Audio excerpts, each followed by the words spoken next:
What do you get when you mix one of the most iconic TV hosts in history, Johnny Carson, with a few of Hollywood's biggest stars? You'd think it'd be magic, right? Well, think again.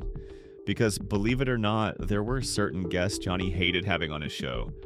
And these weren't just any guests, they were legends, icons, and megastars. So why did Carson, the king of late night, absolutely dread having them on his set? Keep watching to find out the untold, awkward truth behind these uncomfortable moments. Johnny Carson. The Johnny Carson. The guy who made millions of viewers laugh every night, who could turn a simple interview into a legendary comedy bit, and who made his guests feel at home most of the time. But despite being the master of charm and wit, there were moments when Johnny's patience wore thin. Some guests had the ability to make him uncomfortable in ways that no one would have expected. If you think Carson was always smooth sailing on The Tonight Show, think again. So who were these guests? What was it about them that made Johnny squirm in his chair? And why did some of Hollywood's brightest stars turn out to be his biggest nightmares? Let's take a deep dive into the juicy, behind-the-scenes drama that made Johnny hate having these famous faces on his show. It's not what you expect. Number 1. Bob Hope. Let's kick things off with a legend, Bob Hope, a comedy icon, but for Carson, not the most pleasant guest to have around. You'd think a legendary comedian like Hope would fit right in with Carson's witty banter, right? Wrong. Carson hated Hope's rehearsed, scripted style. While Carson was known for creating organic, spontaneous conversations with his guests, Hope was all about prepared lines and cue cards. Imagine trying to interview someone only for them to rely heavily on a script. No room for improvisation, no room for play. This made their conversations feel forced and awkward. Bob Hope didn't want to chat with Carson. He wanted to deliver one-liners, expecting Carson to set him up like a glorified straight man. This lack of genuine interaction frustrated Carson, who once compared the experience to being a human prop. What made it worse was that Hope, already a Hollywood legend, often showed up with no new material to promote. Just a string of outdated jokes tied to whatever special he was working on.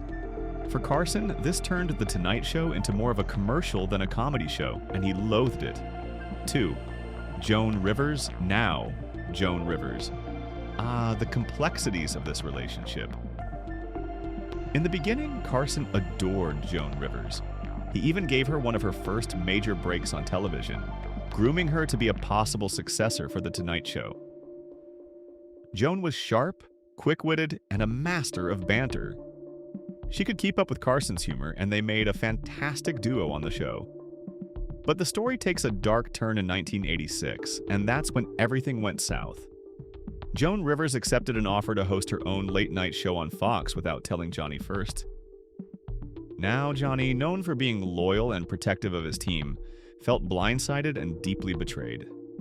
He had been a mentor, a friend, and in his eyes, she stabbed him in the back. This wasn't just a professional fallout, it was personal. After that, Carson refused to take Rivers' calls and banned her from The Tonight Show for nearly 30 years. It wasn't until 2014, after Carson had retired, that Rivers made her return. Under Jimmy Fallon. For Carson, the damage was done, and Rivers had burned a bridge that was never going to be repaired. Number 3. Wayne Newton. Wayne Newton, the flamboyant Vegas entertainer. To Carson, he was a frequent target of jokes, often poking fun at Newton's polished appearance and over-the-top Vegas shows. While many celebrities took Carson's jabs in stride, Newton didn't find it funny. Instead, he took serious offense. After years of jabs, Newton finally stormed into Carson's office and made it clear, stop with the jokes or there would be consequences. Carson, who was used to being in control, found himself caught off guard by the confrontation. He wasn't the kind of guy who backed down from a challenge, but Newton's aggressive approach left him rattled. After that, Carson reduced his jokes about Newton, but the tension between them never really dissipated. It was one of those rare instances when Carson's humor didn't land, and instead, it backfired. Number 4. Mr. Rogers, Fred Rogers, Mr. Rogers. A man who practically embodies kindness and warmth, right? So why would Johnny have an issue with him? Well, Carson's style was sharp, quick-witted, and often relied on teasing his guests. Not exactly a vibe that meshed with Mr. Rogers' calm and sincere approach. Carson thrived on humor and banter, but Rogers wasn't there to crack jokes. He was there to talk about feeling, kindness, and children's education. While Carson respected his work, Rogers' sincerity made the interviews awkward. Slow, drawn out, and stilted. It was like trying to mix oil and water. Carson wasn't sure how to joke around without coming off as mean, and sincerity isn't exactly the most fun tone for a late-night comedy show. Number 5. Charlton Heston. Charlton Heston. He was the commanding figure in Hollywood, known for his roles in Ben-Hur and the Ten Commandments. But when he appeared on Carson's show, there was a serious disconnect. Heston's intense, formal demeanor didn't mesh with Carson's free-spirited style. Carson loved quick, light banter, but Heston would give long-winded, solemn answers that just didn't flow with the vibe Carson was going for. Their conversations often felt like lectures rather than engaging exchanges, but it wasn't just Heston's seriousness that made things tense. It was his outspoken political views. A staunch conservative and vocal supporter of the NRA, Heston's opinions clashed with Carson's more balanced and neutral stance. While Carson preferred to keep things light and fun, Heston would often steer the conversation into heavier, political territory. And that? Well, that made for an uncomfortable interview. Number 6. George Carlin. George Carlin was one of the most groundbreaking comedians of his time. But Carson wasn't always a fan of having him on the show. Carlin's countercultural, provocative humor didn't fit the mold Carson had worked so hard to build.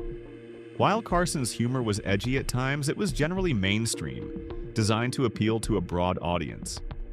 But Carlin? He took on subjects like politics, religion, and societal hypocrisies, topics Carson usually avoided. Carlin was all about pushing boundaries, and Carson was all about maintaining control over his show's tone. Carson preferred guests who played within the rules, but Carlin was all about breaking them.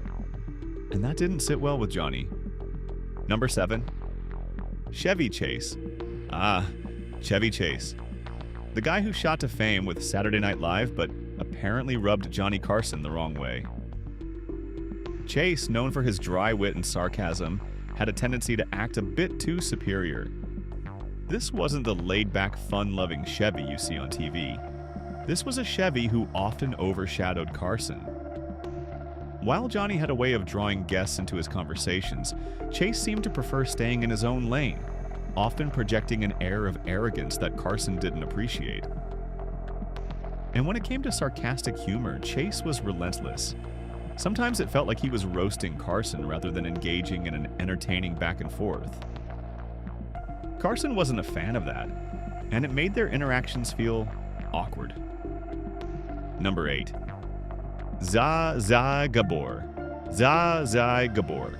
A socialite known for her lavish lifestyle and over-the-top persona. On the surface, she should have been a great guest, right? Well, not for Carson.